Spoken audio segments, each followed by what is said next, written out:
Welcome back to Sunrise Daily, continuing our conversation with Mr. Emeka Ngige, SAN, on the Senate, the Controller General of Customs, the AGF also, because he's written to the Senate asking them that this matter is in court. Well, Mr. Ngige, there's some lawyers who talk about the doctrine of lis pendens. They say, look, to that extent, they think that the AGF may have a point and that the Senate may just have to stay action. Does that apply? In what circumstance too?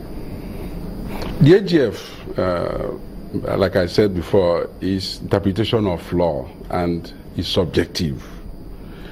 The AGF may write his own argument about doctrine of lis pendens, but the issue is, when does it start? That is the issue here. When does it start? Is it after the Senate has started deliberating on a matter, you now go to court and you now cite doctrine of lis pendens? Or is it that the matter was already in court and the Senate started discussing it? That is, for me, the issue for determination for that doctrine to apply. As I said before, if the Senate is already seized of the matter, you cannot tie their hands by going to court. That doctrine will not apply.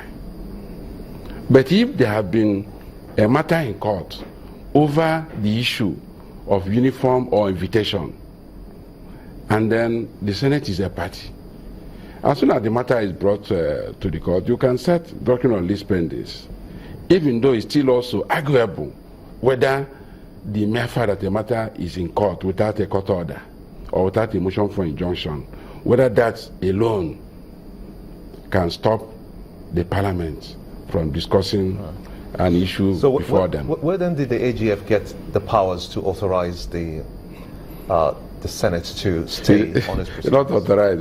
The power to write to the Senate. He wrote to the Senate. That's what I said. I don't know. I don't have the full facts on what led him to write. Maybe the Controller General directed him or requested for his legal advice, or whether the presidency asked him to write. The Attorney General may be acting on some material before him to write to the Senate. But if he wrote suo motu without any solicitation or any directive, I think you have seen how the Senate reacted.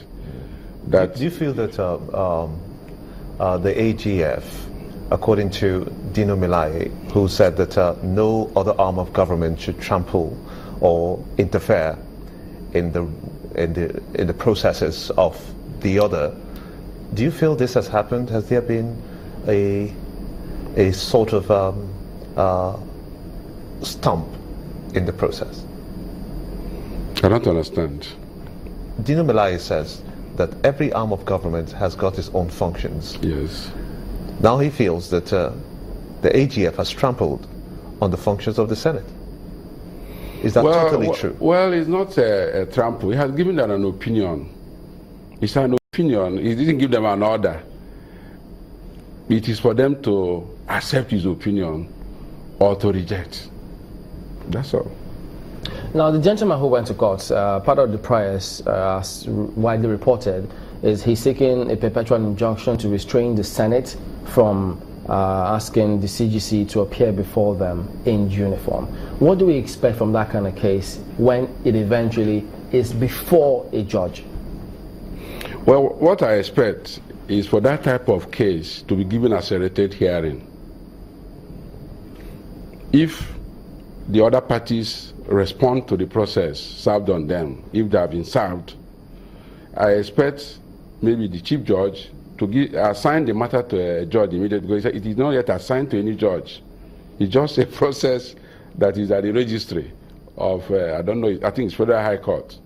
So what I expect that if the other parties respond within time, such a matter should be given as a accelerated hearing, so that the court will equally determine whether the suit is an abuse of court process, whether there is any cause of action in the suit, or whether the case has merit.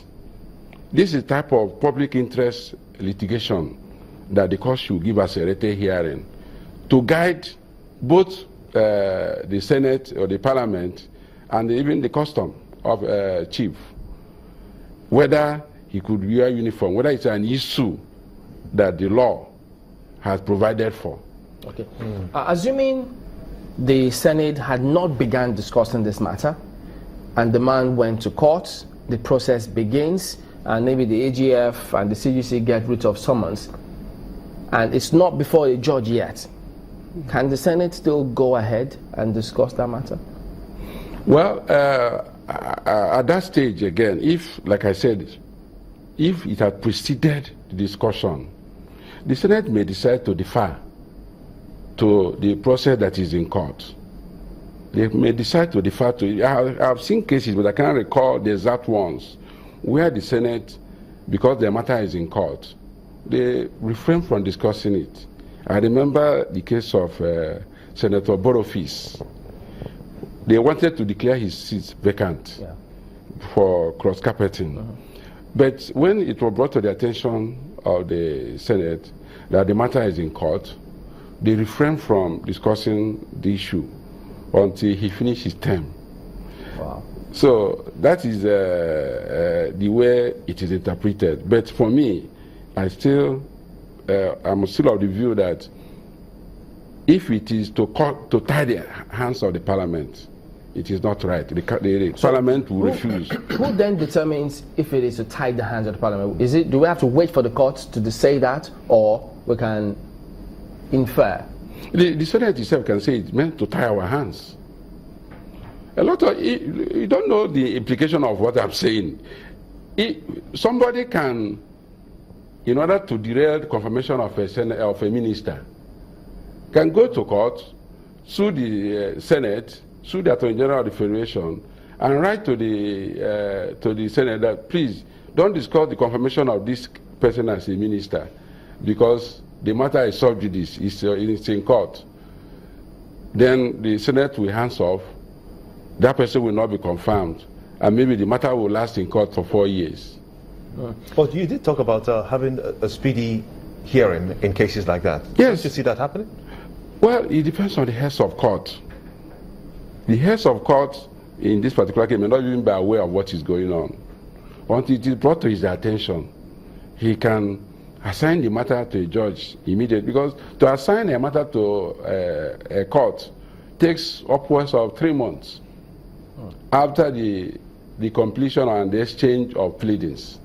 It is when there is now a motion, that is an application by any of the parties, that the matter is now assigned to court, because the court list in the Federal High Court, in all the courts in Nigeria, the High Court, they are full.